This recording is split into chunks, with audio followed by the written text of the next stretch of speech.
جواد صاحب ابوظبی سے، ہم لوگ جو کچھ نیک اعمال کرتے ہیں، صدقہ خیرات، تو کیسے معلوم ہو کہ قبول ہوا ہے یا نہیں ہوا، یہ کام صحیح ہے یا نہیں ہوا؟ اسے شریعت کے معیار پہ پرکھ لینا چاہیے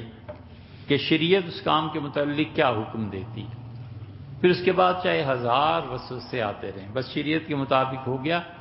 دو ہی تو چیزیں اس میں، ایک اللہ کے لیے عمل ہو اور دوسرے وہ سنت کے مطابق ہو، بس اور کیا چاہیے؟ عمل اللہ کے لیے ہو، اخلاص ہو، اور دوسرے حضور صلی اللہ علیہ وسلم نے طریقہ بتایا اس کے مطابق ہو، اس سے زیادہ کیا چاہیے؟ بس یہ دو چیزیں کافی ہو جاتی ہیں نیک عمل کے لیے۔ نیک عمل دل کو مطمئن کر دیتا ہے، اور جب آدمی نیکی کے اعمال کرے اور تقویٰ کے درجے پر پہنچ جائے تو وہ اعتدال اور حقیقت کے ساتھ سوچے کہ اس کے کام غیب سے اب خود بخود ہونے لگے ہیں، تو اس پہ 100 نفل پڑھے اور ہر نفل پہ پھر 100 نفل پڑھے۔ اللہ نے فرمایا کہ من یتق اللہ، اور جو اللہ سے ڈرتا ہے، جسے تقوی نصیب ہو جاتا ہے، یجعل لہ مخرجا، اللہ اس کی مصیبتوں کا حل کرنے لگتا ہے۔ جس شخص کی مصیبتیں، پریشانیاں اللہ کی طرف سے حل ہونے لگے نا خود بخود ہی، تو پھر اس کا مطلب یہ ہے کہ اب اللہ نے اسے تقوی کے مقام پہ فائز فرمایا۔ وَيَرْزُقْهُ مِنْ حَيْثُ لَا يَحْتَسِبُ،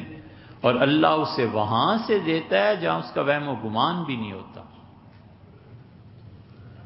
محنت کرتا ہے تو پتہ ہوتا ہے نا کہ مہینے کے آخر پہ تنخواہ ملے گی، گھر جاتا ہے تو پتہ ہوتا ہے کہ اہلیہ روٹی پکا دیں گی،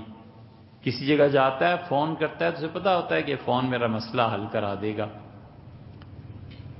جب اس کی زندگی میں ایسی چیزیں آنے لگیں کہ بغیر اسباب، وسائل اور ذرائع کے ایک دم سے کوئی چیز اس کے مسئلے کو حل کر دے، مثلاً سمجھ نہیں آ رہی تھی کسی چیز میں، وہ پھنس گیا،